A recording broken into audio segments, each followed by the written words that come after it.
2 skiffs. Can't tell how many they're carrying. Copy that. There's no answer at the U.S. Maritime Emergency Line. Raising UK MTO. This is the Maersk Alabama. Here's the captain. UK MTO. Operations?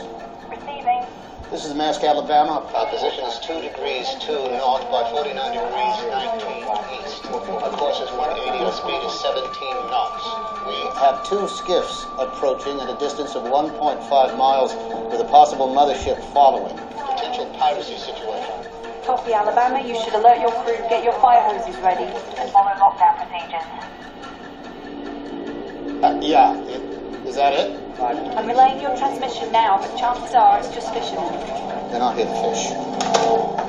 Hey everybody, it's B007 back again for another 10-minute spoiler-free movie review, and today I'm reviewing Captain Phillips, which is the latest Paul Greengrass film, director of the Bourne Identity, starring Tom Hanks, and it's based on the true-life story of the American freighter captain, pilot of a big ship that was hijacked by Somali pirates, and eventually the US Navy had to be called in to rescue this captain who'd been hauled up with the pirates on a lifeboat. The one word to describe this movie is tense. You basically get 5 minutes of sort of low-level tension as the husband, Tom Hanks, and his wife, Catherine Keener, discuss how tough life is now in America for the middle classes, with, how much harder it is to get a job and how much education you need. And then we basically go straight to Oman, and we see this evidently, it's Tom Hanks, decent man, integrity, lots of care for his crew, and he knows that going through Somalia is not going to be easy. And he is drilling his crew, and almost in the middle of the drill, these 2 boats come out of the ocean on the radar. And he knows immediately, as that clip shows, they're not here to fish. They're bearing down on his ship with massive speed. They're following his diversions. And, the tension begins. And the tension does not let up for 2 hours. And even if you know the outcome of the story, which I suspect might be more the case if you're based in America than over in Europe, I knew how it worked out because I'd read the press notes, but I was so tense for this whole film. And effectively it falls into 2 halves. The first half sees the pirates trying to board the ship, unsuccessfully at first and then successfully. And it's flabbergasting to me. I mean, even if you know that there's piracy in Somalia, just the sheer logistics of how a tiny little fishing skiff unhooks a ladder and puts it on top, or manages to get it over the side of one of the world's largest freight container ships, and then boards. It's kind of really fascinating to see the procedural aspect of what happens, and then to see the mockery that they make of all Captain Phillips' security procedures. He told the crew to tighten up, make sure everything's locked and loaded, but these guys have guns, so they're just shooting through the locks. And, my friend and I turned to each other and said, it's unbelievable to us that freighter ships would go through this water with not a single gun on board. I mean, they just have no defences whatsoever. So that's pretty much the first hour of the film. It's incredibly tense, and the character-driven drama really focuses on the relationship between Captain Phillips, Tom Hanks, and his opposite number, who is the pirate captain, which I know sounds ludicrous, a chap called Musa, played by Barkhad Abdi. And that's really interesting because the 2 captains recognise the fact that they are captains. There's a certain unspoken authority and intelligence between them. Musa is not unintelligent. He recognises that they would be frightened of Al-Qaeda and says, look, this isn't an Al-Qaeda attack. This is just business. He doesn't want tricks. He's very much in control. There's a very pivotal scene that's in a lot of the ads where he says to Captain Phillips, you're not the captain anymore.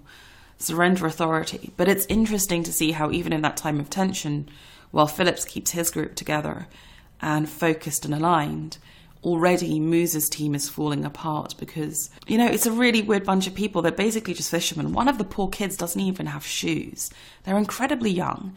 They're trying to steal all this money, but you know that they're never going to benefit from it. It's all for the warlord. And it's just unbelievably bizarre.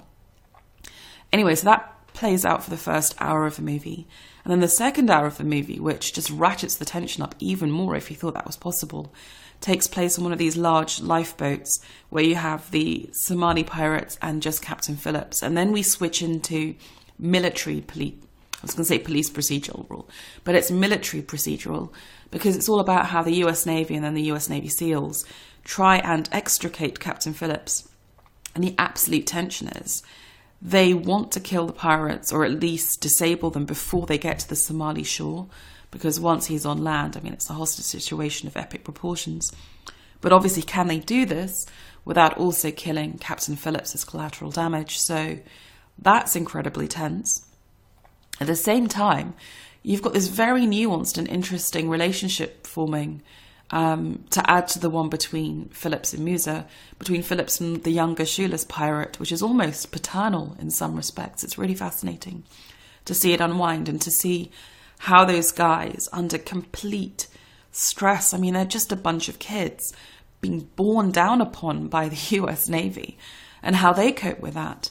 And I really admire this film because I think, you know, the only big name star is Tom Hanks, and to be sure, he's in practically every frame of this movie and he's incredibly impressive. But what Paul Greengrass and the writer do not do is demonize the Somalis.